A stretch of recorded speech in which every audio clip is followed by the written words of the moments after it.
Hey everyone, today we're going to continue on with questions 6 through 10 from the sample rules exam off the NMC website. I want to reiterate that anywhere from 10 to 40% of the questions you see on the sample exam are likely to show up on the rules exam itself. So I recommend looking at the rules exam the night before or the morning before you actually take your exam. So we'll get into it. Number 6, international only. You intend to overtake a vessel in a narrow channel on its port side. The vessel to be overtaken has to take action to permit safe passing. How should you signal your intention? Okay, so I know that Rule 9 is the narrow channel rule. So we'll open our book to Rule 9 and see what it says. There we go. Rule 9. In a narrow channel or fairway, when overtaking can take place, only the vessel to be overtaken has to take action to permit safe passing. So we know that that was in the question. We know we're in the right area of the book. The vessel intending to overtake shall indicate her intention by sounding the appropriate signals prescribed in Rule 34CI. So we know that the verbiage in here says the vessel intending to overtake shall indicate her intention by sounding the appropriate signals. So right away, we know that answer C is not going to be correct because shall in the rules book means that it's required. So under these circumstances, the vessel intending to overtake shall indicate her intention. That means that we are going to sound our intending signal. So we know C is incorrect. We'll go to Rule 34CI, which is the referenced location to look at from Rule 9. Let's see. When inside of one another in a narrow channel or fairway, a vessel intending to overtake another shall, in compliance with the rules 9EI, where we just came from, indicate her intention by the following signals on her whistle. 2 prolonged blasts followed by 1 short means I intend to overtake you on your starboard side. 2 prolonged blasts followed by 2 short means I intend to overtake you on your port side. So let's go back to the question. Overtaking in a narrow channel, the vessel to be overtaken has to take action to permit safe passing. How should we signal our intention? We know we want to overtake the vessel on its port side. So what we just read, 2 prolonged followed by 2 short blasts is going to be our answer. So I chose A. It's good to know why the answer is right, obviously, but it's also good to confirm what you're thinking when you know why the wrong answers are wrong. So sound 2 prolonged blast on the whistle. We know that that's wrong because that is a fog signal for a vessel underway not making way. Can't be B. We already said that we shall show our intention. So C is not right, and sound 2 short blasts. That's also in Rule 34. 2 short blasts in international means I'm altering course to port. So we know that D is not the answer either. So we'll go with A here. That's what I have. See if we're right. Yes, we are. So A is correct. Let's keep going. So you're operating a vessel in a narrow channel. You must stay within the channel to be navigated safely. Another vessel is crossing your course from starboard to port, and you are in doubt as to his intentions. According to Rule 9, which statement is true? So if you ever see that you're in doubt as to an intention, to someone's intentions, the answer is likely going to be you may sound at least 5 short or rapid blasts, because we know that 5 short or rapid blasts is the danger signal. So my bet is it's going to be C, but we can go back to the narrow channel rule and see why, what it says and how we can apply it to this question. I know that Rule 9E, the vessel to be overtaken shall, if in agreement, sound the appropriate signals in 34C2 and take steps to permit safe passing. If in doubt, she may sound the signals prescribed in Rule 34D. Okay, so when in doubt, we know that that's what the question just asks.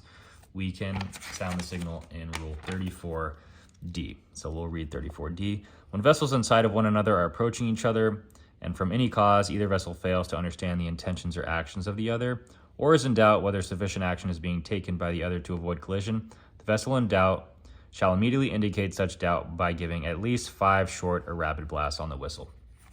Okay, so based on what we just read, we know that C is the answer. You may sound at least 5 short or rapid blasts. So that's what I have. Let's see if it's right.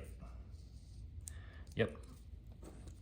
And again, we can look at the wrong answers and understand why they're wrong. Nowhere in the rules does it say we're ever required to back down. It does say we can allow time to assess the situation, but that doesn't necessarily mean backing down.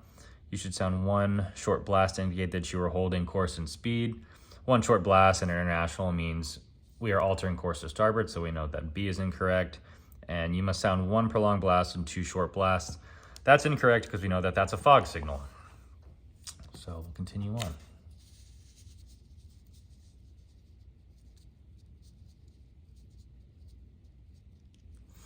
So, both international and in which situation do the rules require both vessels to change course? So, I have Rule 14 written down. That's the head-on rule. So we'll go to Rule 14. The head-on rule in both international and inland: when two power-driven vessels are meeting on reciprocal courses or nearly reciprocal courses so as to involve risk of collision, each shall alter her course to starboard so that each shall pass on the port side of the other. So pretty plain and simple. Rule 14 says both shall alter course to starboard. Let's see if that's one of the answer choices. When do the rules require both vessels to change course? It's going to be A. Two power-driven vessels meeting head-on. Both alter course to starboard for a port-to-port pass. Let's see. Let's look at some of the other answers. It's not all of the above because two power-driven vessels crossing when it's apparent to the stand-on that the giveaway vessel is not taking appropriate action. The giveaway in that situation is required to move. The stand-on is not. Unless we go in extremis, then the stand-on vessel is required. But this one's pretty cut and dry. Rule 14 says that both vessels shall alter course to starboard. So we know that number 8 is A. Let's see if it's right. Yes, it is. So we're good there.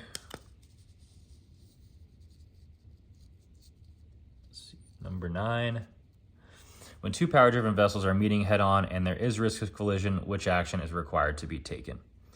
So again, same rule. When meeting on reciprocal courses to involve risk of collision, both vessels should alter course to starboard for a port-to-port pass. Let's see, so that's D. That's what I'm thinking it is. Let's see if it's right. Yep, D is correct. So we're good there. Sound at least 5 short and rapid blasts. That's the danger signal. So when in doubt, in this situation, we wouldn't be in doubt. We'd understand that we're required to alter course to starboard. Back down.